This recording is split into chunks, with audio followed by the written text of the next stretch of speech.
आज भी कथा कह रहे हैं नरमवा में।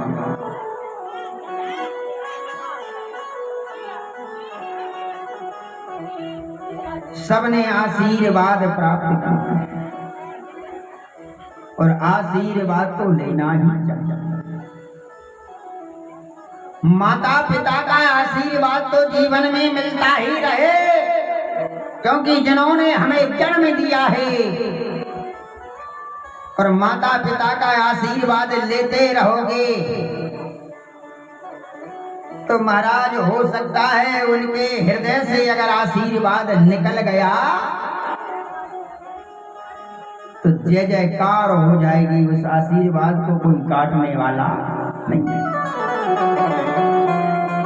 और आजकल परिवार में अगर सबसे ज्यादा दुखी है तो केवल माता पिता ही दुखी है।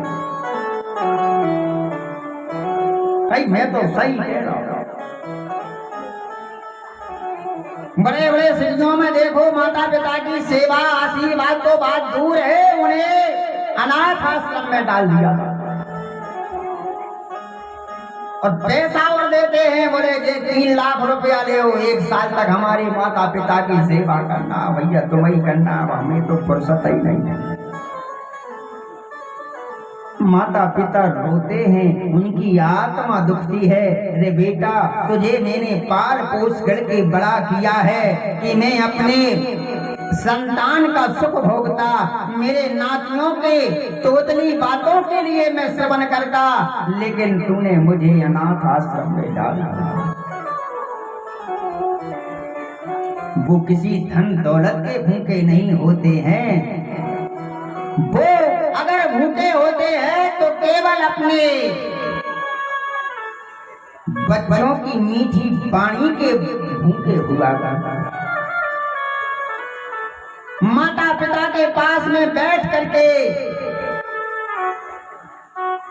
और मधुरी वाणी से, मीठी वाणी से एक शब्द बोल दो, पिताजी आपने भोजन किया कि नहीं किया, उनकी आत्मा गदगद हो जाएगी। धन रे बेटा, कम से कम तूने मेरी याद किया। पिताजी आपके लिए कोई कष्ट तो नहीं है?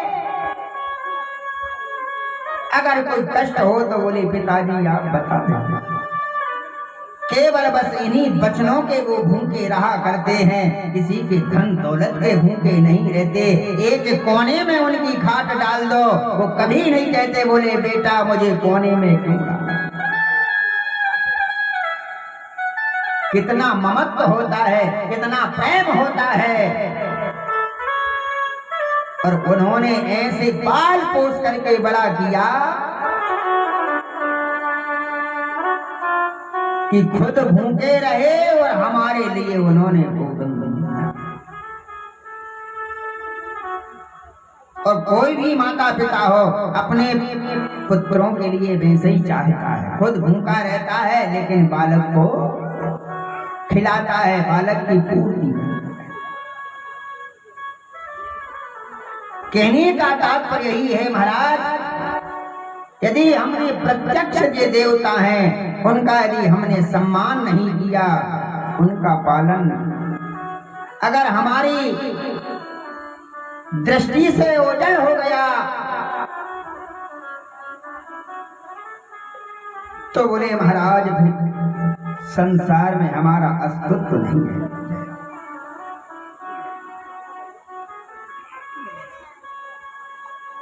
आज वही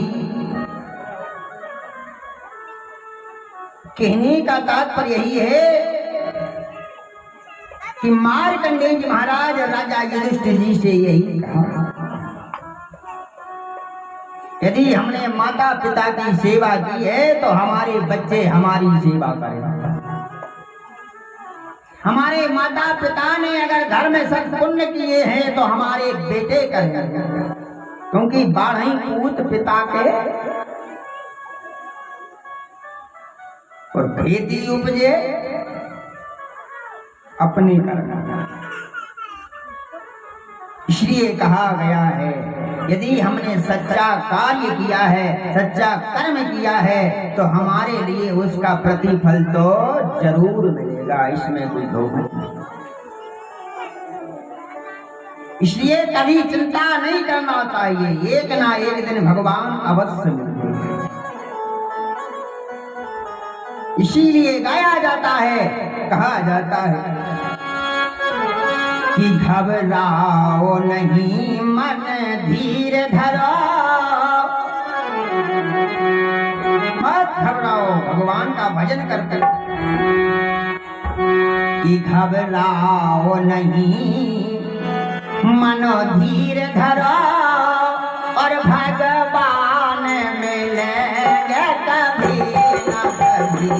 घबराओ नहीं मन धीर धरो, भगवान मिलेंगे कभी न कभी।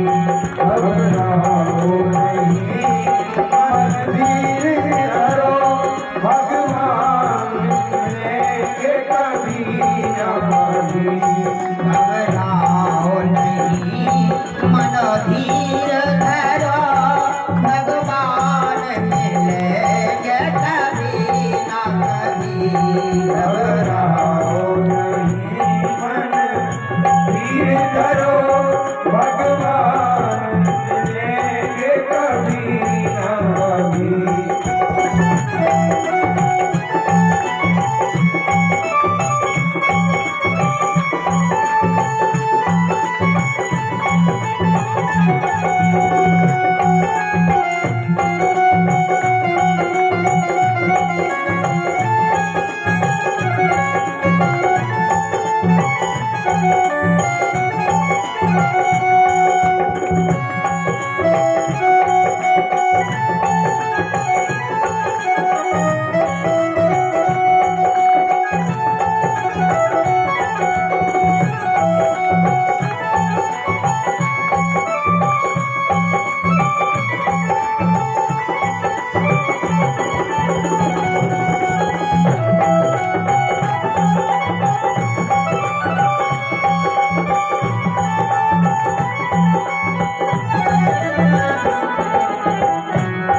परमात्मा ने सभी को दर्शन दिया।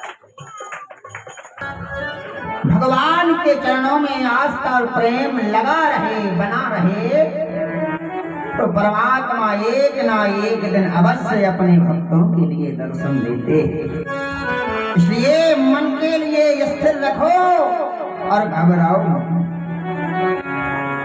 गणिका को मिले सबरी को मिले, गणिका को मिले सबरी को मिले, गणिका को मिले सबरी को मिले, गणिका को मिले सबरी मैया के लिए मिले। भगवान के लिए जिसने भी पुकारा है, भगवान ने उन्हें दर्शन दिया।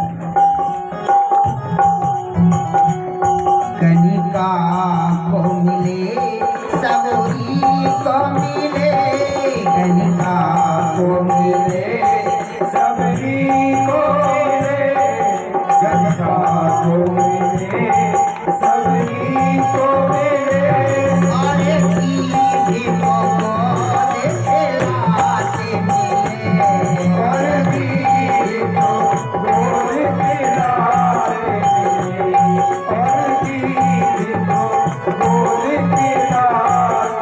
भी ये कहा है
विदुरानी मैया के लिए ही भगवान मिले और भगवान के प्रेम में तो वो तो ऐसी पागल हो गई, क्योंकि भगवान जब आते हैं तो माताएं भी भाव विभोर हो जाती हैं, पगले आ जाती हैं, कोई संतूष छोड़ देता।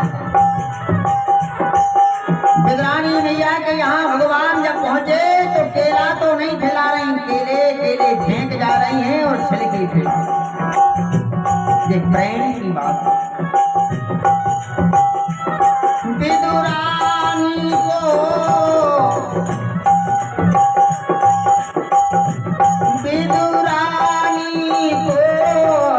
मीरा को मिले, विदुरानी को मिले मीराबाई के लिए।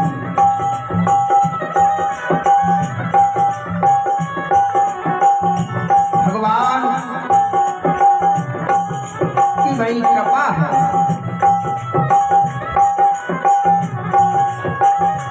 विदुरानी को मीरा को मिले, विदुरानी को मीरा को मिले, विदुरानी को मीरा को मिले। केवट से चरण धुलाते मिले, केवट से चरण धुलाते मिले, केवट से चरण धुलाते मिले। घबराओ नहीं मन धीर धरा, घबराओ नहीं मन धीर धरा, भगवान मिले कभी न कभी, घबराओ नहीं धीर धरो, भगवान मिले कभी न कभी, घबराओ नहीं मन धीर धरो, भगवान मिलेंगे कभी न कभी।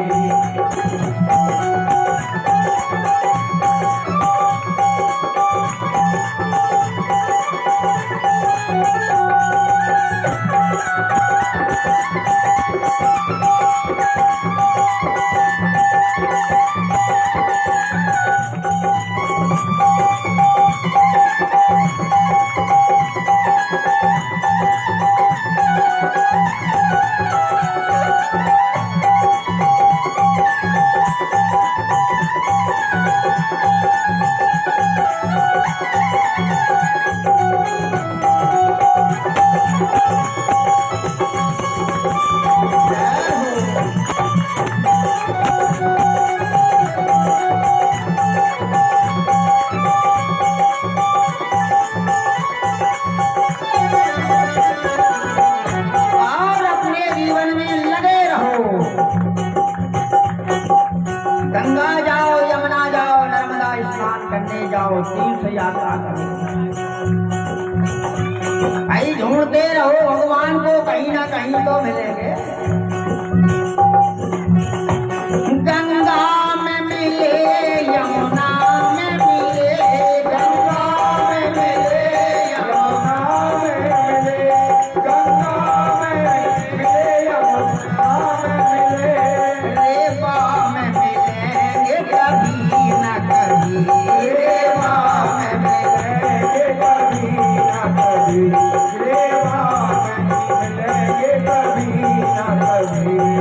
भक्तवत्सल भगवान की जय। इस प्रकार से परमात्मा है और भक्ति की आस्था है, भगवान के प्रति भक्ति की आस्था बनी रहती है, भगवान कहीं ना कहीं मिलते हैं।